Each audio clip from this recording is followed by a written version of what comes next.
स्वागत है आप सभी का हमारे YouTube चैनल नर्सिंग ज्ञान कोर्स में। मेरा नाम है चंदन और आप देख रहे हैं एनाटॉमी एंड फिजियोलॉजी से जीएनएम फर्स्ट ईयर वालों के लिए कुछ इंपॉर्टेंट लॉन्ग टाइप के क्वेश्चंस को, ठीक है, जिसमें आज होने वाला है जो हमारा डाइजेस्टिव सिस्टम है उसके पार्ट 2 का बारी। तो आशा करते हैं वीडियो पसंद आएगा। अगर वीडियो पसंद आता है तो हमारे चैनल को जरूर सब्सक्राइब कीजिए, साथ ही वीडियो को लाइक तथा अपने दोस्तों में भी जरूर शेयर कीजिए। दोस्तों, अगर आपने पार्ट 1 नहीं देखा है तो आप लोग जो है वो हमारे यूट्यूब चैनल के प्लेलिस्ट से जाके एनाटॉमी एंड फिजियोलॉजी का जो प्लेलिस्ट है उससे आप लोग वीडियो को देख लीजिएगा। तो चलिए बढ़ते हैं आज के पहले क्वेश्चन की तरफ। आज का जो पहला क्वेश्चन है वो है अमाशय के प्रमुख कार्य यानी मेन फंक्शन। पिछले वीडियो में हम लोगों ने अमाशयी रस के बारे में देखा था, साथ ही उसके कार्य और उसके स्ट्रक्चर को भी हम लोगों ने देखा था। आज जो है वह अमाशय यानी स्टोमक जो होता है उसके मेन फंक्शन को इस वीडियो में हम लोग पहले क्वेश्चंस के तौर पे देखने वाले हैं। तो अमाशय भोजन का अस्थायी भंडार पात्र का काम करता है, अर्थात ये भोजन को कुछ समय के लिए अपने अंदर जो है वो स्टोर करके रखता है। साथ ही यह जो होता है वह एकत्रित भोजन को हिला डुलाकर उसमें अमाशयी रस, जिसके बारे में हम लोगों ने पिछले वीडियो में ही देखा था, उसको मिलाकर पचाने योग्य गाढ़े द्रव यानी सेमी सॉलिड के रूप में तैयार करता है। साथ ही अमाशय जो है भोजन का मथ कर छोटे छोटे टुकड़ों में फरक अर्ध द्रव जैसे मिश्रण तैयार करता है, जिसे हम लोग काइम के नाम से जानते हैं, जिसको हम लोगों ने पिछले वीडियो में ही देखा था। काइम किसे कहते हैं, पेप्सिनोज, पेप्सिन, ये सब जो है वो हम लोगों ने पिछले वीडियो में देखा था। साथ ही ये जो होता है वो हाइड्रोक्लोरिक अम्ल एवं एंजाइम का स्रावन करता है जो प्रोटीन्स के पाचन को भी आराम करते हैं। साथ ही यह भोजन के साथ पहुंचे सूक्ष्म जीवाणुओं को भी नष्ट करता है, जो कि गैस्ट्रिक जूस का कार्य होता है। साथ ही अमाशय में अमाशयी रसों के द्वारा पदार्थों की अवस्था परिवर्तित की जाती है, जैसे दूध का रेनिन द्वारा दही बनना। ठीक है, तो ये हो गया अमाशय के कुछ प्रमुख कार्य।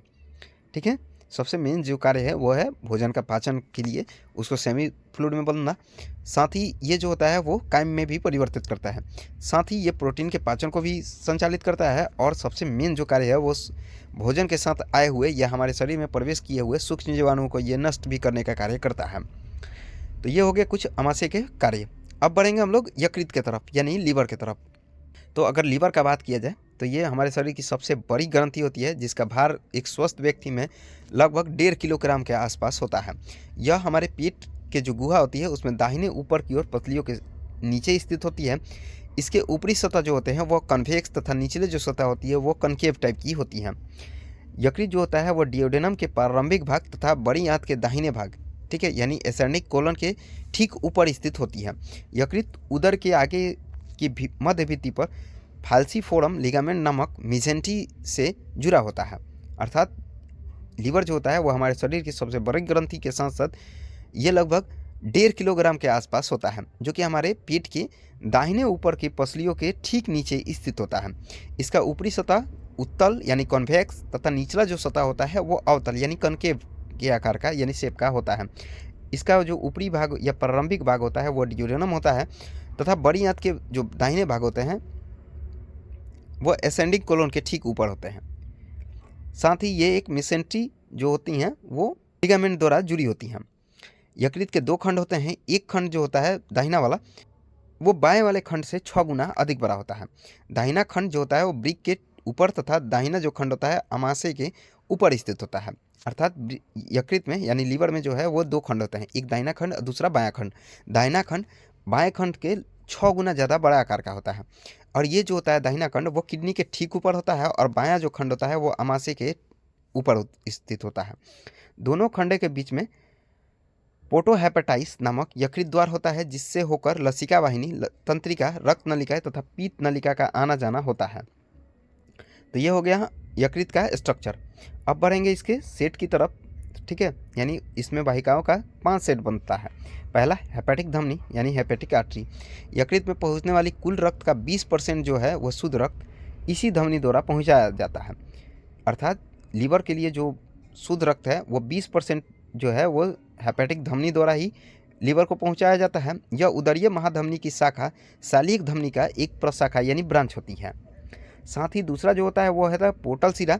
ठीक है, और ये जो होती है वो पूरे जो लीवर द्वारा डीऑक्सीजनेटेड ब्लड होता है उसका सबसे अधिक यही जो है पोर्टल वेन वो यहाँ से लेके जाती हैं। साथ ही तीसरा जो होता है वो होता है हेपेटिक वेन, यह शिरा शरीर से आए हुए रक्त को निम्न महाशिरा यानी इंफेरियर वेना कैवा में ले जाती है। साथ ही चौथा जो होता है हेपेटिक नलिका यानी हेपेटिक डक्ट, जो कि चारों ओर एक नेटवर्क टाइप की रचना होती है। इसको हम लोग इंटर सेलुलर पासेज के भी नाम से जानते हैं। ये हेपेटिक डक्ट जो होती हैं वह लीवर के पीत कोशिकाओं से बनी होती हैं। लीवर के थोड़ा नीचे एक थैली होती है जिसको हम लोग पित्ताशय के नाम से जानते हैं। ठीक है, तो ये हो गया हमारा हेपेटिक डक्ट। साथ ही पांचवा जो होता है सेट वो होता है बाइल डक्ट का यानी पित्त वाहिनियाँ का, जो कि छोटी छोटी नलिकाएं होती हैं और ये हेपेटिक डक्ट जो होती हैं वो अपने साथ ले जाती हैं। इनको पित्त वाहिनियाँ के भी नाम से जानते हैं। ठीक है, पित्त नलिकाओं का यकृत की कोशिकाओं के मध्य में ये जो होती हैं बाइल डक्ट वो जाल जैसा फैली होती हैं। तो ये हो गया 5 सेट जो कि हमारी लीवर में पाई जाती हैं। अब इसके कार्य क्या क्या हैं, यानी लीवर के क्या क्या मेन फंक्शन है। तो पहला, यकृत एक बहुत बड़ा रसायन फैक्ट्री की तरह होता है। यह रासायनिक परिवर्तनों के द्वारा ताप उत्पन्न करता है, अर्थात पहला जो कार्य है वो ताप को उत्पन्न करना होता है। दूसरा, हमारे जो बॉडी टेम्परेचर है उसको नॉर्मल बनाए रखने में सहायता प्रदान करना। साथ ही ये बहुत तरह के पित्त को भी स्रावित करता है, जिसमें bile salt, bile pigment, bilirubin व बिलीवर्डिन, कोलेस्ट्रॉल तथा लेसिथिन जो है शामिल होते हैं। ठीक है, यानी हमारे यकृत से पित्त स्रावित होती है जिसमें हमारा bile salt, bile pigment, bilirubin, biliverdin, cholesterol तथा लाइसिथिन जो होते हैं वो प्रमुख रूप से इसके घटक होते हैं। तो ये हो गया यकृत के कुछ कार्य। ठीक है, जिसमें सबसे मेन जो कार्य है हमारे टेम्परेचर यानी हमारे बॉडी टेम्परेचर को बनाए रखना, साथ ही ताप को उत्पन्न करना और पित्त को स्रावित करना। आगे बढ़ते हैं, अगला है पित्ताशय।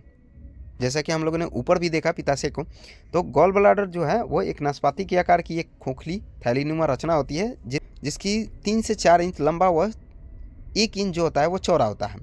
ठीक है, पित्ताशय जो होता है वो एक खोखली थैलीनुमा नाशपाती के आकार की रचना होती है जिसकी लंबाई 3 से 4 इंच और चौड़ाई जो होती है वो 1 इंच के आसपास होती है। यह 3 परतों के द्वारा बनता है। पहला जो परत होता है अंदरूनी परत वो होता है म्यूकस मेम्ब्रेन का। मिडिल जो परत होता है यानी लेयर होता है वो होता है पेशीय परत का, और सबसे बाहरी जो परत होता है वो होता है पेरिटोनियम का। ठीक है, तो ये इसमें पित्ताशय में 3 परत होते हैं। सबसे भीतरी परत म्यूकस मेम्ब्रेन, बीच वाली परत पेशीय परत की, और सबसे बाहरी जो परत होता है वो होता है पेरिटोनियम परत का।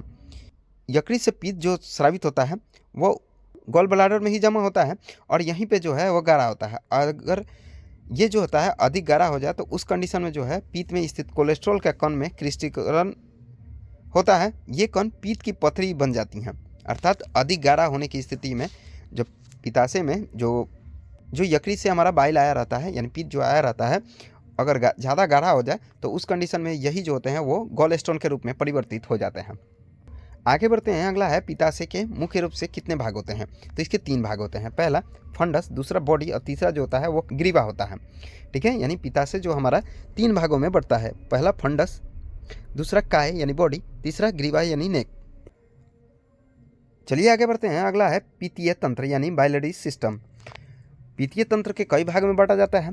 पहला पित्ताशय, दूसरा यकृत वाहिनियाँ जो कि दाएं और बाएं दोनों आपस में मिलकर बनती है। तीसरा जो होता है वो उभय पित्त वाहिका जिसका निर्माण सिस्टिक वाहिका एवं उभय यकृत वाहिका की संयुक्त अवस्था में होती है यानी मिलकर बनती है। साथ ही चौथा जो होता है वो होता है पित्ताशय सिस्टिक वाहिका जिसकी लंबाई जो होती है वो 4 सेंटीमीटर के आसपास होती है। तो ये हो गया हमारा पित्तीय तंत्र। आगे बढ़ते हैं, अगला है बड़ी आंत। ठीक है, जिसे हम लोग लार्ज इंटेस्टाइन के नाम से जानते हैं, जिसकी लंबाई लगभग 1.5 मीटर के आसपास होती है। यह छोटी आंत के अंतिम भाग इलियम से प्रारंभ होकर और एनस यानी मल द्वार तक फैली होती है। इसके 5 जो है मेन भाग होते हैं, जिसमें हमारा सीकम, अपेंडिक्स, साथ ही कोलोन, रेक्टम, एनल कैनाल और एनस जो है वो प्रमुख होते हैं। ठीक है, बड़ी आंत जो हमारी होती हैं हमारे शरीर में, छोटी आंत के अंतिम भाग यानी इलियम से प्रारंभ होकर और एनस यानी मल द्वार तक फैली होती हैं। इसकी कुल लंबाई लगभग 1.5 मीटर के आसपास होती हैं। इनके 5 मेजर पार्ट होते हैं, जिसमें सीकम, अपेंडिक्स होता है, साथ ही कोलोन, रेक्टम और एनल कैनाल, साथ ही एनस जो होते हैं वो इसके पार्ट होते हैं। अब इसके बढ़ेंगे हम लोग कार्य की तरफ यानी बड़ी आंत के कार्य की तरफ। तो पहला, बड़ी आंत का मुख्य जो कार्य है वो लवण, जल एवं विटामिन का अवशोषण करके काइम आदि को अर्ध ठोस मल के रूप में बदलना होता है यानी फेसेस के रूप में बदलना होता है। साथ ही जीवाणुओं की क्रियाशीलता के कारण बड़ी आंत में वायु बनती है जिससे फ्लैटुलेंस की दशा उत्पन्न होती है। साथ ही बड़ी आंत की आंतरीय ग्रंथियों की कोशिकाएं अधिक मात्रा में क्षारीय म्यूकस स्रावित करती हैं। म्यूकस जीवाणुओं द्वारा उत्पन्न अम्ल को निष्क्रिय करता है जिससे और की आंतरिक सतहों की चिकनाई मिलती है और मल जो होता है वो आगे की ओर खिसकने में सहायता प्रदान होता है। साथ ही बड़ी आंत में अवशोषण के द्वारा पानी कम होता है। शेष जो होता है वो कायम ठोस मल में परिवर्तित हो जाता है। ठीक है, यानी मेन जो कार्य है वो अवशोषित नहीं हो पाता है भोजन या पाचक पदार्थ, तो उस कंडीशन में ये जो होते हैं वो फेस के रूप में इसको बदल देते हैं। चलिए आगे बढ़ते हैं। अब बारी है स्मॉल इंटेस्टाइन का, यानी छोटी आंत का। अभी हम लोगों ने बड़ी आंत को देखा, अब हम लोग छोटी आंत को देखने वाले हैं। तो छोटी आंत जो होती है वो पाचन नली का सबसे लंबा हिस्सा होती है। इसके द्वारा निरंतर पाचन और अवशोषण की क्रिया होते रहती है। छोटी आंत सांप की कुंडली के समान क्वाइल्ड की दशा में बड़ी आंत से घिरी एक उदरीय गुहा के निचले भाग में स्थित होती है। अर्थात छोटी आंत जो होती है वह सांप की जैसी कुंडली के समान क्वाइल्ड रचना होती है, जो कि बड़ी आंत की उदरीय गुहा द्वारा ये ढकी होती है।